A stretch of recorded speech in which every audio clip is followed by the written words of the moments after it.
This is episode 3, and we will be doing chapter 8 today.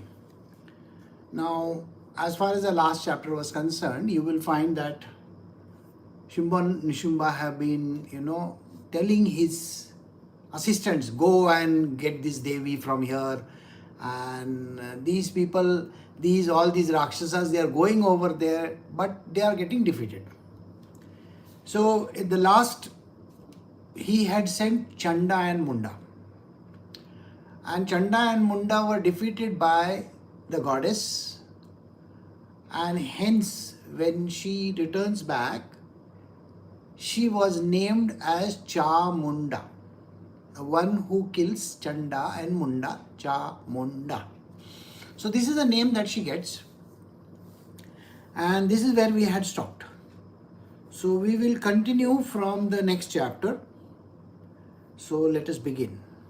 So we are doing Devi Mahatamyam, episode 3, chapter 8. The sage said, when Chanda was killed and the Asura Munda was felled, and when most of the armies were destroyed, the valorous Shumba, the lord of the Asuras, with mind subjugated by wrath, commanded the marshalling of all the Asura armies. Now let the 86 Asuras with all their forces and uplifted weapons and the 84 of Kambu clan along with the forces set out for battle. Let 50 of the Kotivirya Asuras families and hundreds of the Dhaunra families come out by my command. Likewise, let the Asura clan Kalaka, Dorhidra, Maurya, Kalikeya hasten and start ready for battle by my command. Commanding thus, Shumba, the lord of the Asuras, the cruel despot, set out surrounded by the thousands of huge armies. Seeing that ferocious army advancing, Chandika filled the space between the earth and the sky with the twang of her bowstrings. O king, then the lion made a very big roar. The mother amplified these sounds by the ring of the bell. Kali, who filled the quarters with the noise coming out of a gaping mouth, submerged with her terrific roars, the twang of bowstrings, the roar of the lion, and the ring of the bell.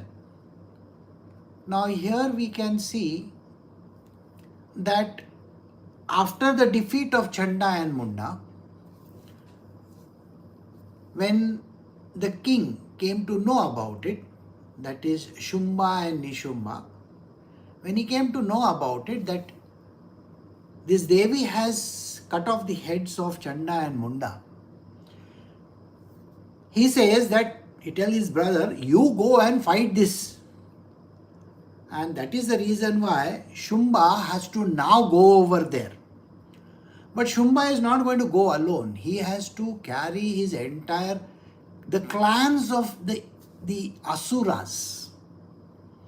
Now, when we hear these words, clans, the different clans of Asuras, remember I told you right in the beginning it was discussed that this battle is not happening outside anywhere but within the being, within your being, and this battle is a constant reminder to you that the evil has to be triumphed. The good always has to win. This is the idea. The Devi Mahatmyam is nothing but the powers that be, the potencies that exist within the human being, who is none other than a divine essence of the Lord. So I hope this is understood by you. So who are these clans? Think on the lines that, just an example, if you are suffering from a particular disease, Just for example, a small disease we will take into account. Now, a disease called, say, loose motions, like, kind of diarrhea, dysentery or something like that. It's a very simple thing, you may say. But the germs and the bacteriums or the viruses, whatever they are there, they start reacting to the negative forces. Even in cold, if you have noticed, the cold will start very innocuously. We won't even know it has started. Maybe a little, that kind of a feeling where something is poking in your throat. Something like that. And then slowly as it grows, it spreads to your nose on top. That means your nose gets blocked.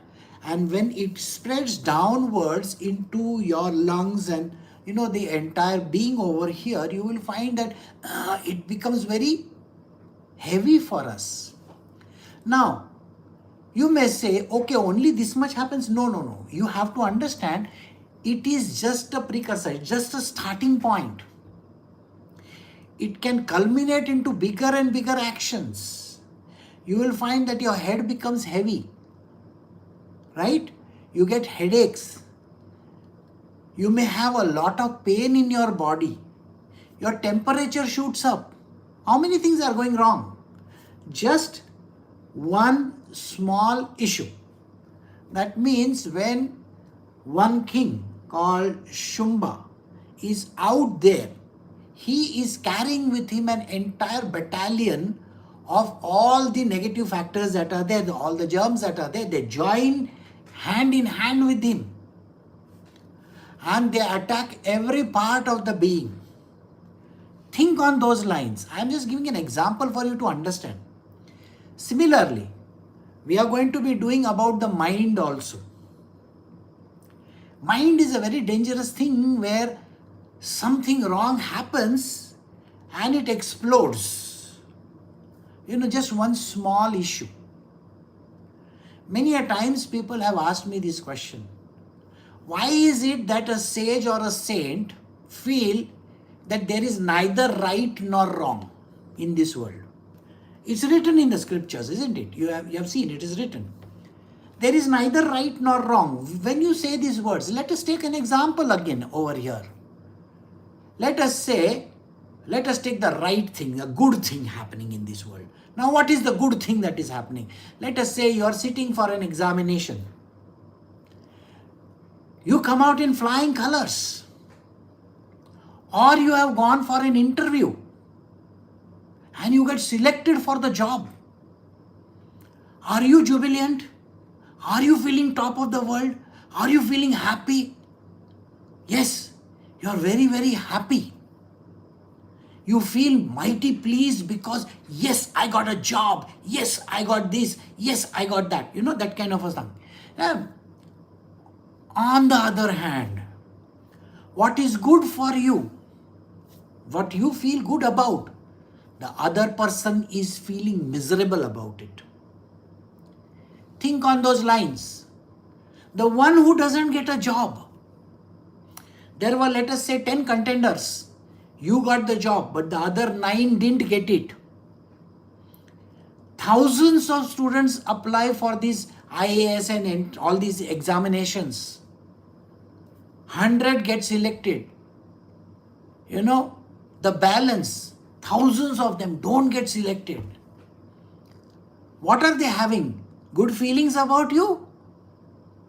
I mean, does a person who doesn't get a job has any good feelings about the person who got it? No. He is going to curse that person. Every bad thing that is there in this world, he is going to say to that person. Think about it. You are marrying a beauty queen.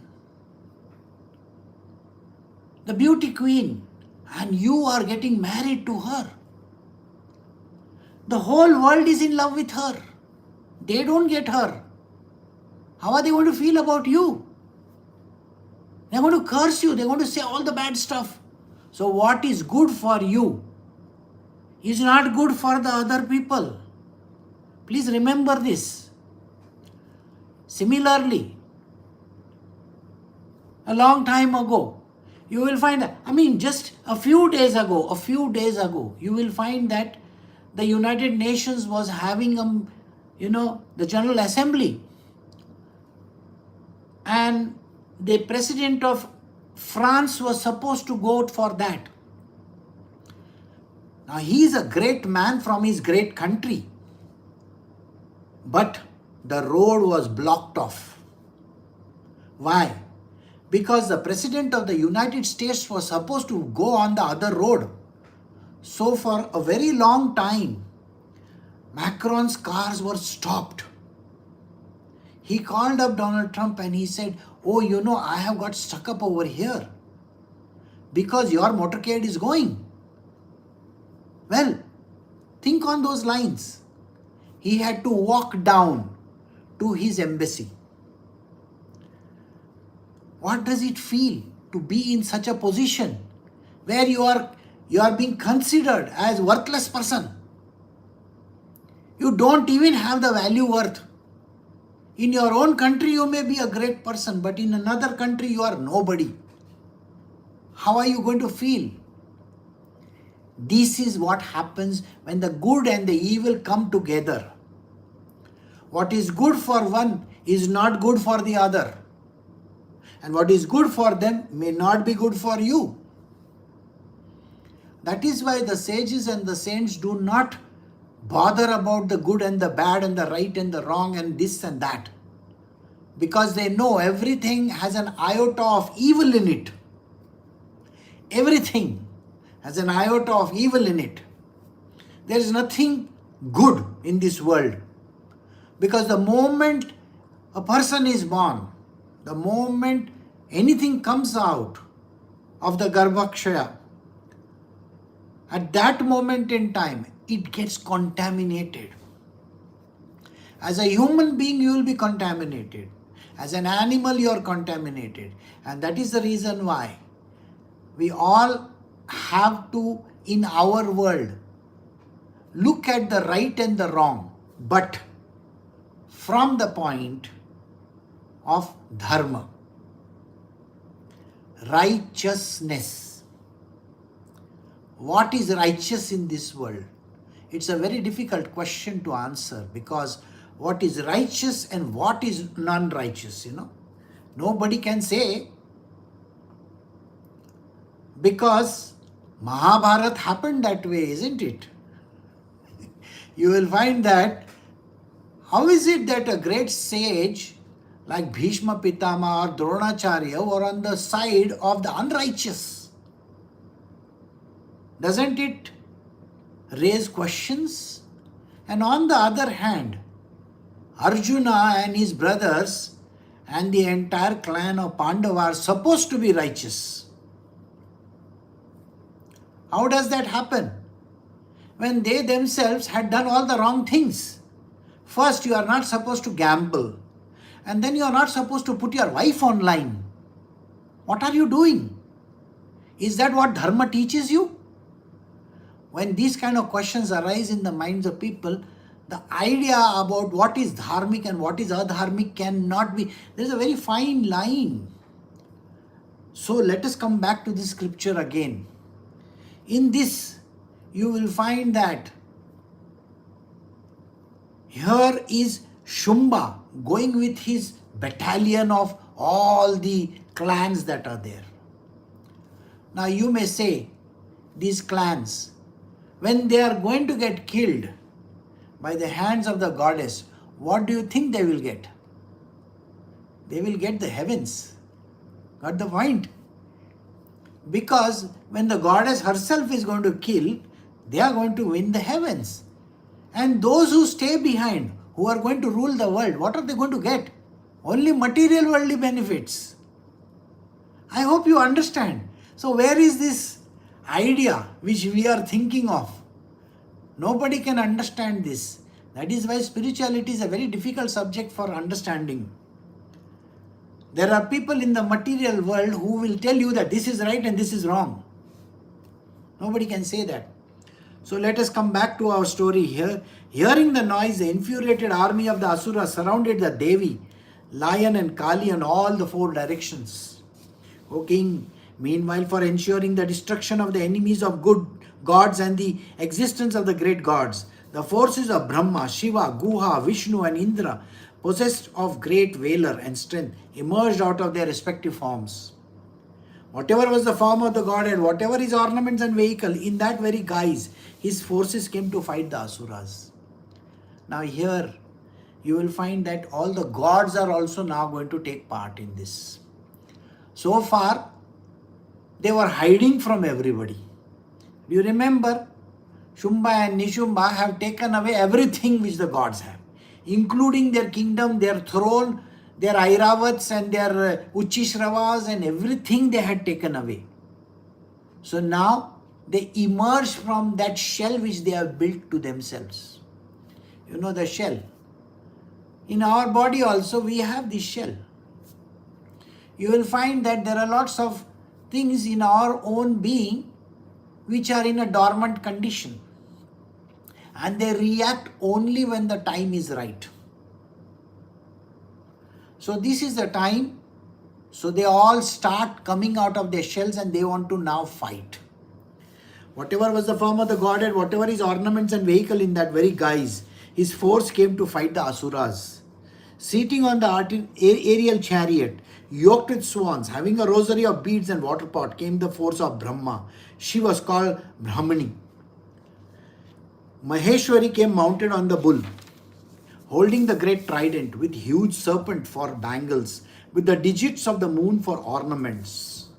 The mother Kaumari came to fight the Asuras in the form of Guha, mounted on the pretty peacock and wielding the lance in her hand. Likewise, Vaishnavi, the force of Vishnu, came to the scene, seated on a Garuda, with the conch, discus, mace, the bow, Shrangna, and the sword in her hands. The one who took the incomparable form of Vishnu, the sacrificial boar, she came in the Shakti Varahi, in a boar-like form. Narsimi came there as well, bearing a similar form to that of Narsima, and the constellation of stars was scattered hither and thither whenever she shook her mane. Seated on the king of elephants, with the thunderbolt in hand, and possessed of 1,000 eyes, Aindri joined the fray. She was just like Indra. Now, here is the biggest question which you can raise in your own mind. How is it that simultaneously all these goddesses are coming out? Please understand this. Let us say the Vishnu avatar. Vishnu is there. How many forms of Vishnu were created? Quite a lot, isn't it? So there is Narsimha avatar also, which most of you all must have watched a movie recently. Then there are other forms. Varaha avatar is there. Then you will find Kali is there already. Parvati is there in her other form. Maheshwari. Mahalakshmi is also there in her form. How many goddesses are you seeing? How do they exist simultaneously? The existence of all these goddesses simultaneously, how does it happen? Think of yourself. You are one person. One. But you are represented in a multiple fashion. How is it that one object is a father, is a son? You are son to somebody, you are father to somebody, correct? You are a grandson to somebody, you are a husband to somebody, like that. So there are different roles assumed. And one role cannot be mixed up with another role.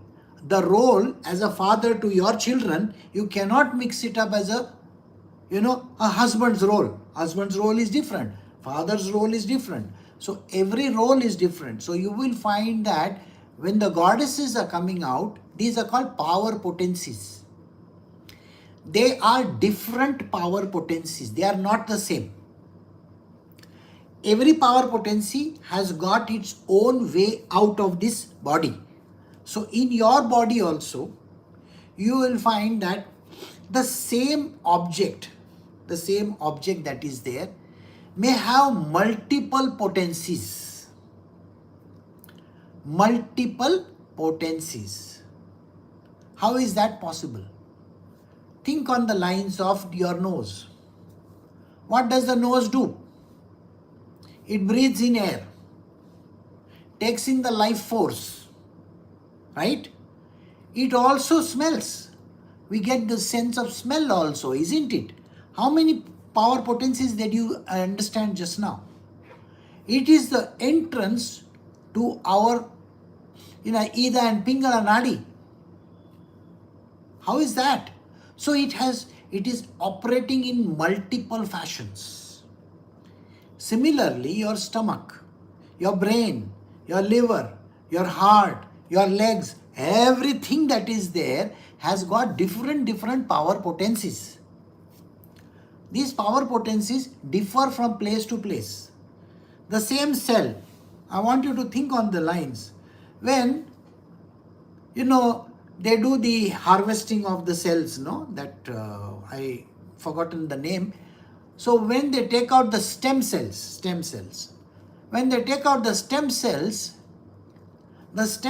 can convert themselves into any of the body part. Is that correct or no? So suppose the stem cell is introduced in one part of the body, it can become that part of the body. So that means one cell has got the ability to perform so many actions. It has got the power potency within itself. Got it? So in a similar manner, you will find all these goddesses, they are coming out. They are coming out of their shell and saying, yes, we are going to fight this battle. Thereupon Shiva surrounded those forces of the gods, told Chandika, let the Asuras be killed without delay out of love for me. Then from the body of the goddess emerged a terrific force of Chandika, roaring frightfully like 100 jackals, yelling together. She was unvanquished, told Shiva on the matted smoke-hued hair, Lord, please go as a messenger to the presence of Shumba and Nishumba. Tell those two arrogant Asuras, Shumba and Nishumba, and the other Asuras that might be present there, ready for the battle. Let Indra get the sovereignty of the triple worlds. Let the gods partake the oblations. You go to the nether regions if you want to live. Or else, proud of your strength, if you desire battle, then come by all means. Let my jackals feed contentedly on your flesh. As the Devi employed Shiva himself as a messenger, she became renowned in this world as Shivaduti, person who sends an ambassador. Person who sends an ambassador. So Shiva is now going over there as an ambassador. Do you remember even Krsna doing the same thing? In the Mahabharata, he went as an ambassador, right? So here you will find that Shiva himself is now going as an ambassador. These great Asuras, hearing the words of the goddess communicated by Shiva, were filled with indignation and repaired to the place where Katyayani stood. Then, in the beginning itself, their fury roused. The enemies of the immortals showered on the goddess volley of arrows, lances, and double-edged swords. And she cut asunder playfully with her powerful arrows, released from her full-drawn bows, the arrows, the spears, the lances, and the hatchets aimed at her. Then in front of him, Kali roamed about, tearing the foes with the fall of her spear and mashing them with the skull-topped staff. Brahmani, at whomsoever she rushed, she made those enemies lose their strength and spirit by sprinkling on them the water from the water pot. So these are the weapons they are using.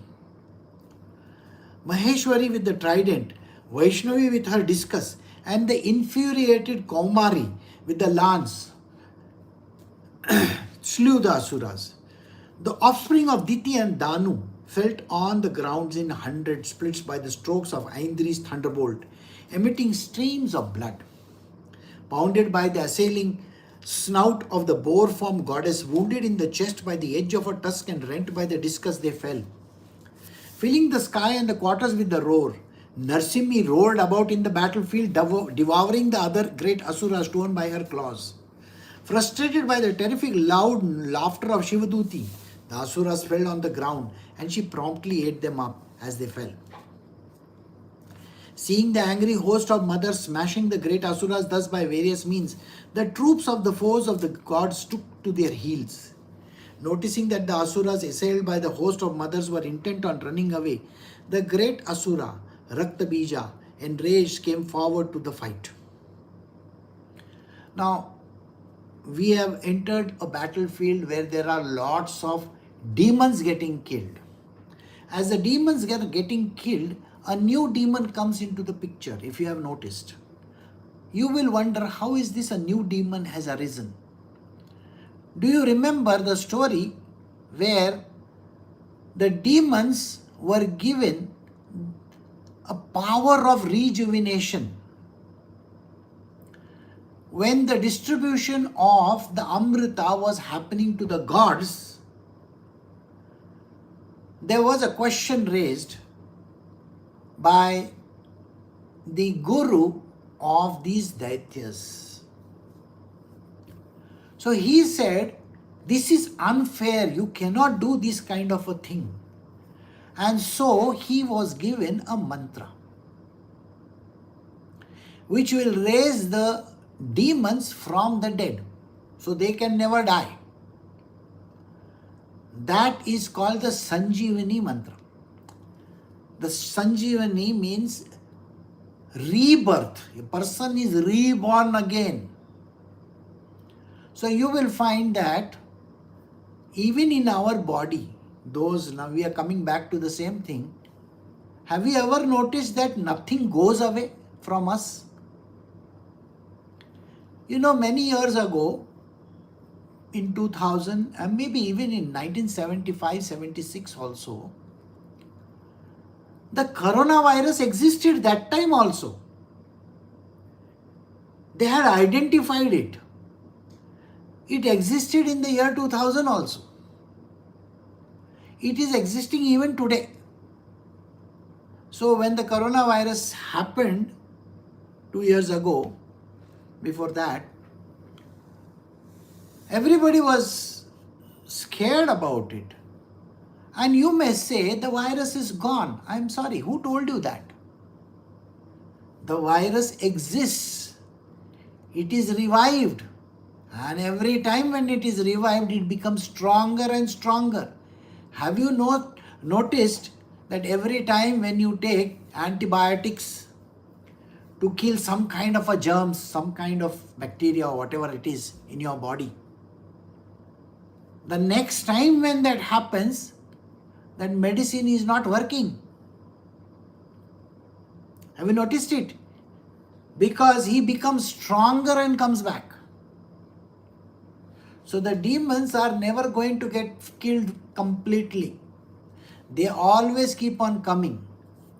Now I'll tell you why is it that I say these words that man can never change. A human being's character doesn't ever change. If he is a kind of a person who is given to anger, you may say the person has now become very mild-mannered. Sorry, who told you that? He has become more powerful in his anger. Double extra power. Now you don't know what is going to hit you, because every time it increases the power by 10x. A person who is used to one murder, have you noticed, can commit more murders. Many a times we are reading that news, there is a pedophile or there is a person who has done something wrong. When he is released from the jail, he goes and does exactly the same thing again and again and again. Have you noticed it or no? Why? It should have changed him, isn't it? It doesn't change a person. Who told you that anybody is going to change? If you are an egoistic and an arrogant person, do you really think you are going to change in any which way? The demon called egotism, the demon called arrogance is always going to be around inside of you. The Sanjeevani mantra is working inside of you. It is going to take a rebirth once again. The goddess can subdue you only for a small duration of time. Every year we read the Devi Mahatamyam. Don't you think the reason why we have to do this Devi Mahatamyam is to keep ourselves sharp every year so that we don't fall into the trap again and again? Think on these lines. You may say, oh, I am a very good human being. I joined spirituality, I am a very spiritual person. Now I am doing all the good stuff in the world. Who told you that? Your mind is giving you some weird stories. No, doesn't work like that. You have to be vigilant at all times. Do you understand what I am saying? Vigilance is required. You have to pay attention because you don't know when that trigger comes in. You don't know when that disease comes in. That disease of ego, arrogance, anger, lust, greed, when it is going to strike, nobody knows. And that is the reason why it is important. In the UN conference recently, just 2 days ago, there was a person sitting for the meeting. I think he was from Iran or one of the countries. And next to him, there was a lady representing another country. She was sitting over there. She was wearing a skirt. This person takes a shawl and puts it on her leg. Everybody is aghast. Well, we are in the United Nations. How can you do like this? So the answer which he gives is, men are always thinking like this. Please understand one thing. I come from a nation where we want to cover up everything for this reason. The reason is valid. Human beings are always like this.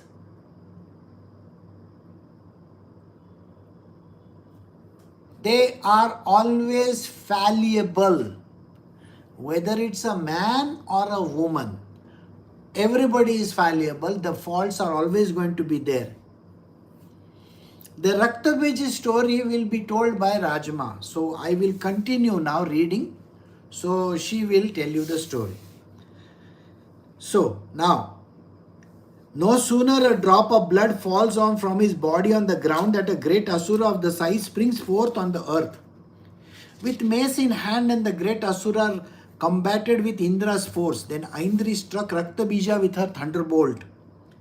Struck by the thunderbolt, blood from him soon flowed out in abundance. From that sprang up warriors of his stature and his might.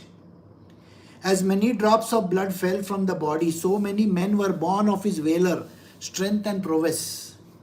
And these men born out of the blood fought with the mothers, more terribly hurtling fierce weapons. Again, when the head was hurt with the fall of the thunderbolt, the blood flowed, and from that men were born in thousands. In the battle, Vaishnavi struck him with the discus. Aindri hit the lord of the Asuras with the mace. The world was pervaded by thousands of great Asuras in the size which they were born from the streams of the blood flowing out of the cut inflicted by Vaishnavi's discus. Kaumari struck him with the lance and Varahi with the sword. Maheshwari assaulted the great Asura Raktabij with her trident. The great Asura Raktabij too, filled with anger, struck the mothers with the mace individually and severally. Struck variously by lances, spears and other weapons. Wherever the stream of blood fell on the ground, then from there sprung up Asuras in hundreds. The entire world was pervaded by the Asuras born out of that Asura's blood. By that the gods became very much frightened. Seeing the gods rejected, Chandika laughed and soon said to Kali, "O Chamunda, keep your mouth wide open. And with the mouth quickly take in the drop of blood generated by the fall of my weapons and the great Asura generated out of the drop of the bloods. Roam about in the battlefield, devouring the great Asuras born out of him. Thus the Asura will perish, losing all his blood. As you will be devouring them, no more of the fierce asuras will come into being.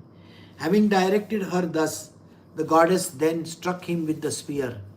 Kali caught in the mouth the blood of Raktabija. Then he struck Chandika with his mace, but the stroke of the mace did not cause her pain in the least. On the other hand, blood flowed copiously from the stricken part of the body, and wherever it flowed, Chamunda took it in her mouth. And whosoever were the asuras born out of the blood taken in her mouth, Chamunda ate them up and went on drinking his blood. The goddess smote Raktabija, whose blood was being drunk by Chamunda with spear. Thunderbolt shafts, swords and double-edged swords on the guardian of the earth, the great Asura Raktabij, hit by the plethora of weapons and devoid of all blood, fell into the lap of the earth. O king, then the gods attained happiness unparalleled. The host of the mothers born out of the dance intoxicated with the bouts of blood. Here ends the 8th of the Devi Mahatamyam in the Markandeya Puran during the period of Savaranida Manu. We are going to do one more chapter now and then we will stop. Chapter 9. The king said, Sire, wonderful is this narration related by you, the glory of Devi's great deeds pertaining to the slaying of Raktabij. I want to hear further what act did Shumba and the wrathful Nishumba do when Raktabij was felled?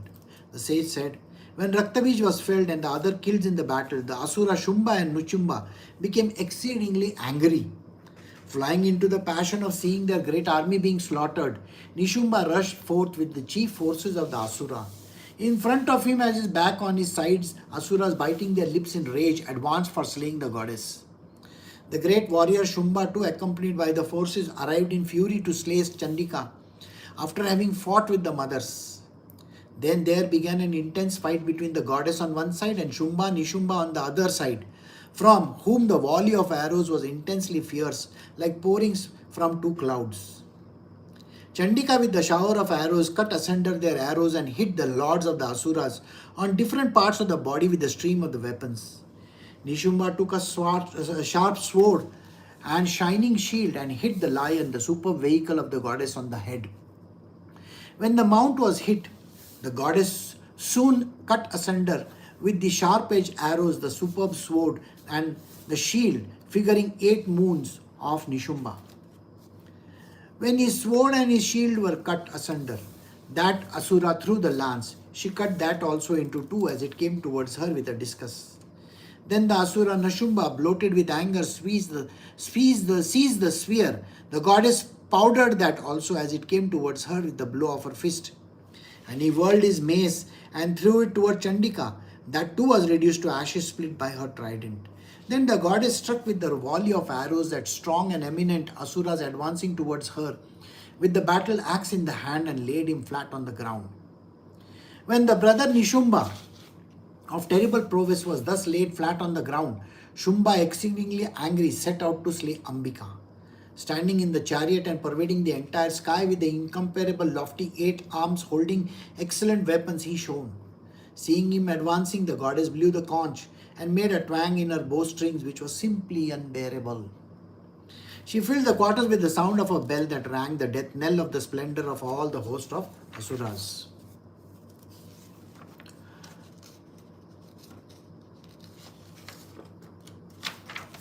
Then the lion filled the sky, the earth, the 10 quarters with the loud roars, making the elephants there abandon their wild rut. Thereupon Kali jumped and slapped the sky and the earth with both hands.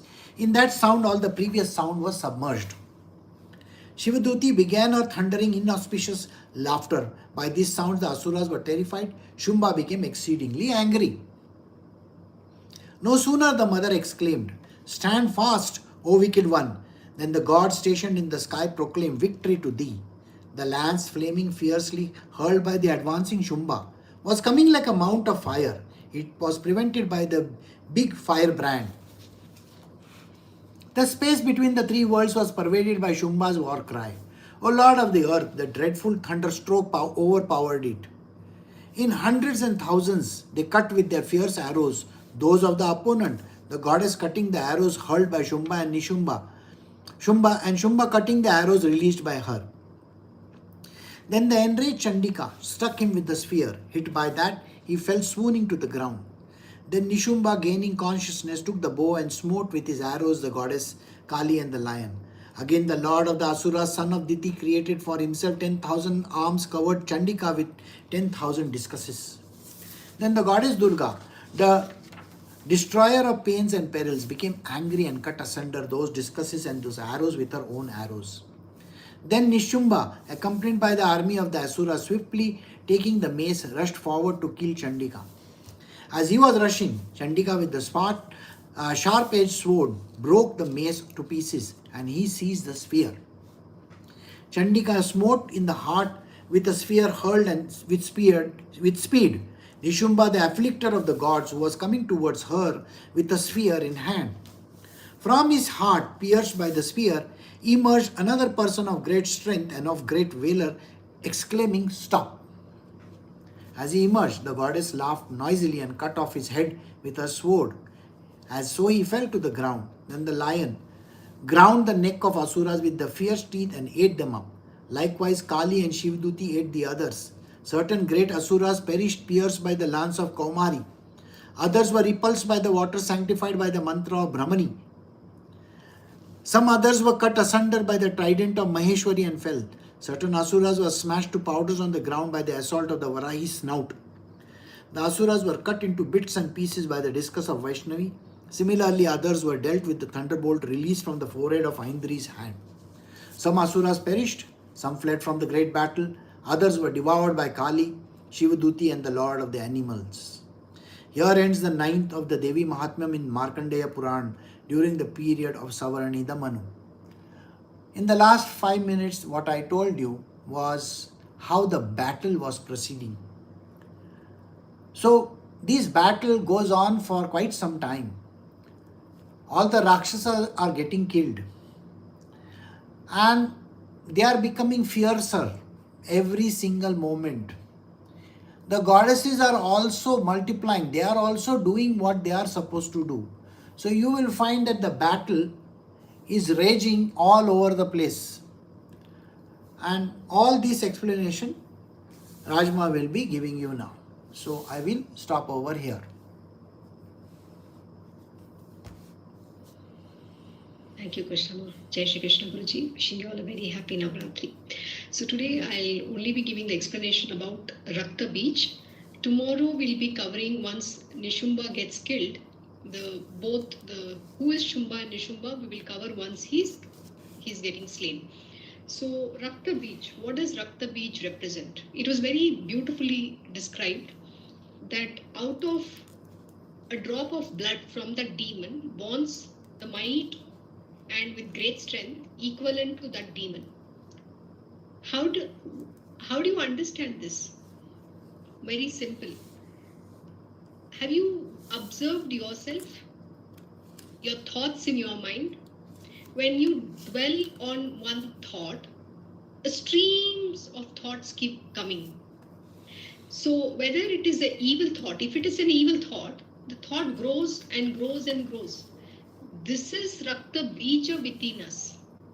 From one thought comes streams of thoughts and it multiplies like nobody's business.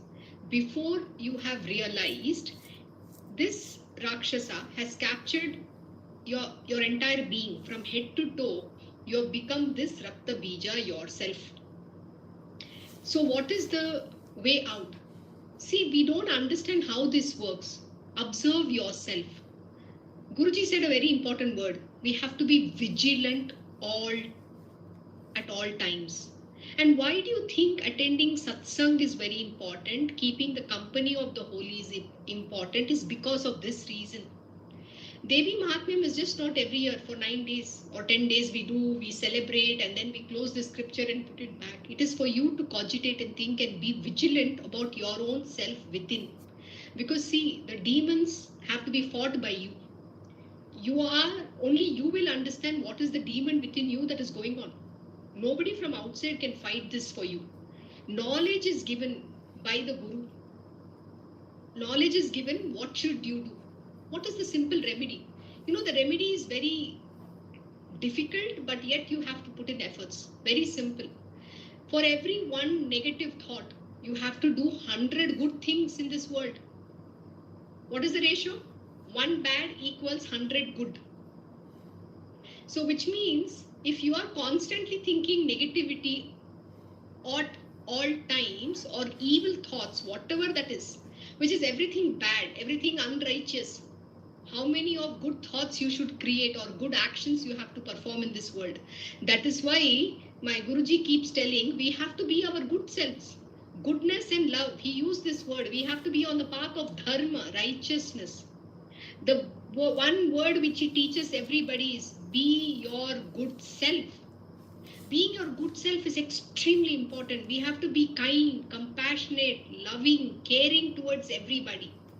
See, he's very beautifully explained why these demons become stronger and stronger. See, every time you think, oh, I have overcome, nothing is now wrong, I'm perfectly fine, I'm not angry now. No, you don't understand the underlying current. The anger is just dormant for a short time. It is becoming very powerful inside of you. There is a trigger somewhere there, and that trigger is not understood when that can come about. And suddenly, when you least expect it, it will blow up. And then you will be caught off, you're going to be caught off unguarded. And then what happens? Then this anger gets over you. You're going to prove yourself to be a demon incarnate instead of being the Devi. So what is important is we have to always think good. We have to always do good. Come what may. Even you might think, oh, somebody is my enemy. There is no enemy. That is what Guruji beautifully explained. There is no good, bad. Yeah, unrighteousness is there. But most important is you have to be on the path of dharma. He will give this lesson to everybody. See, let the world behave in whichever fashion it has to behave. You don't behave like them. Then what is the difference between you and them? This is an answer you have to give it to yourself. Don't justify your wrongdoings. Oh, that person did this to me, somebody did that to me. But please understand, you are learning this lesson. Devi Mahatamyam Parayan, you are attending. Bhagavad Gita Satsang, you are attending. Bhagavatam Satsang, you are attending. You are getting that knowledge. The other person is allowed to behave in whichever fashion he wants to because he doesn't have this knowledge. But when you are in spiritual and you are learning and you have a Sadguru with you and you are getting this knowledge, it is for you to make that effort to change. That is why sadhana is very important. And what is it called? Practice. Every single day you have to practice. Continue to practice. Don't relax even for a single day, because one day you relax, these demons will become active within you. And what does it start with? It starts with the fundamentals. Self-discipline. The next most important word here is self-effort, which is what Krishna Bhagavan stands for everybody. This scripture is not written by some Devi or anybody. It is Krishna Bhagavan's teaching. So self-effort is a very important thing. Till you don't make that self-effort, no magic will happen. My Guruji will always say this beautifully. Magic is in your hands. Don't think somebody has to do something from outside. It is all within you. Didn't we learn about the host of Devis who came out to fight the demons? You have to wake this divinity inside of you to fight all these negativity, the 6 enemies of humankind, and all your vasanas and tendencies. And when you're in spiritual, it is for you to curb your inherent nature. See, understand one thing. In Bhagavad Gita, Krishna Bhagavan has very clearly said, nobody can change their inherent nature, but you can control it. You can control the mind. And Krishna Bhagavan says, it is my belief. I believe you can do it. Which means what? The grace will flow to you when you put that efforts. But if you don't put any effort and you keep giving all reasons, you're giving excuses for not doing something and then telling miracles have to be happening, magic has to happen, nothing is going to work in your life. These demons are only going to get active, stronger and stronger by the moment. So, and another beautiful lesson here is, when we come in the company of the Sadguru, what happens, these demons are in the dormant state. And as you evolve on the path of spiritual world, they become very stronger. And they will come to bite, the Guru himself. They will become so angry because they think that they have to get something or they didn't get something, whatever, because whatever your mind is giving you stories, you tend to believe in that. That is why we have to stop the mind talk. Cut asunder these thoughts. How do you do it? By only thinking positive, by only thinking good things, and by doing good actions. One Rakta Bija, one drop of blood is equal to one bad thought, which is going to cascade into 1,000 other bad thoughts. So, one Rakta Bija equals to 100 good actions for you to kill that. See, when we say cut asunder, what are we doing? We are using the knowledge. All these divinity within you, this Devi, the different potencies are the knowledge base for you to cut asunder the ignorance and kill the enemies. That is what you have to do. So with that, I will stop my explanation here and we will continue tomorrow. Once Nishumba is killed, we will continue with the explanation for Shumba and Nishumba. Thank you. Thank you, Krishna. Thank you. Jai Shri Krishna.